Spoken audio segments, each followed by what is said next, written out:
30 massive athletes are crashing into the mud to contest a leather ball.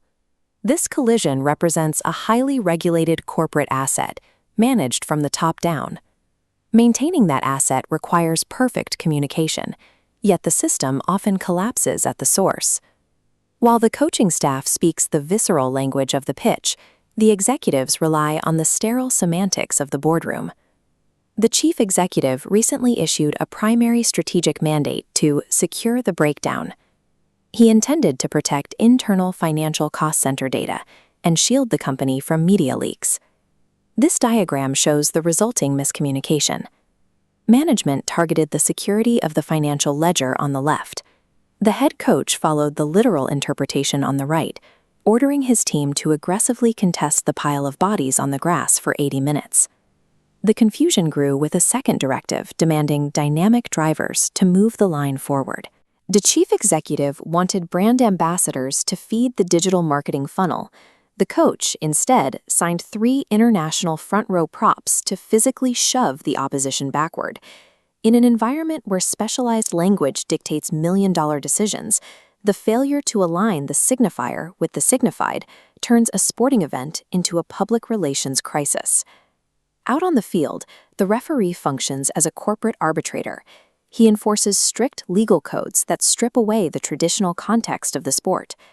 The rulebook mandates this biomechanical event as a statutory instrument of high-impact craniocervical compression. Red stress vectors highlight zones where the legal code regulates the collision's physical force. A basic forward pass triggers a violation for anterior manual propulsion. This trajectory map shows ball movement voiding the podiatric exemption, which limits propulsion to the lower extremities. This literalism eliminates all hyperbole. When a captain complains that an opponent is killing the ball, the referee formally warns him that the ball is synthetic, non-sentient, and therefore impossible to slaughter.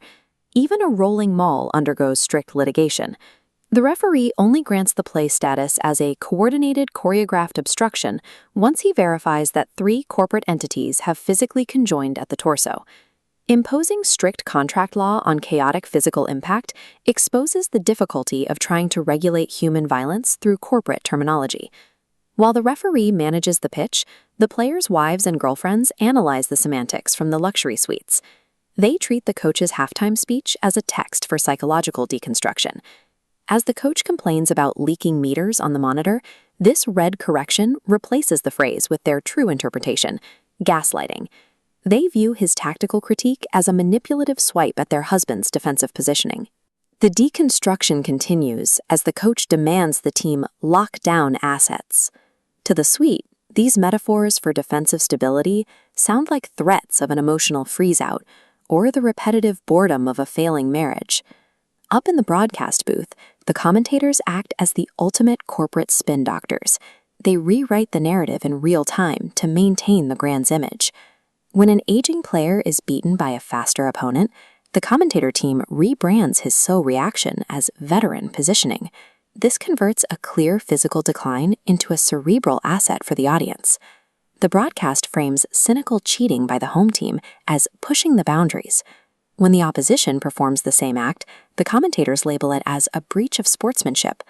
A wild punch strikes the pile, and the commentator team instantly rebrands the violence as a player showing passion. This framing sanitizes the assault for the sponsors and the viewers at home. The match reaches its frantic final seconds.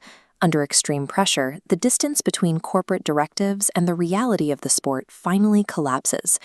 Desperate for a result, the coach screams his final tactical command from the sidelines: execute the overlap. The legal department treats the word execute with total literalism.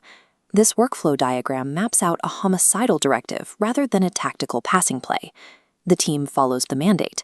Instead of passing the ball to the extra man, they turn and attempt to take the life of the opposing winger.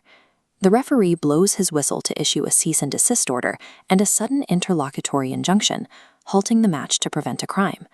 The chief executive realizes he will spend his entire morning managing a catastrophic public relations disaster. His attempt to control the game through corporate jargon has backfired completely. The specialized jargon of rugby acts as a fragile barrier between a sterile corporate brand and the physical reality of the sport.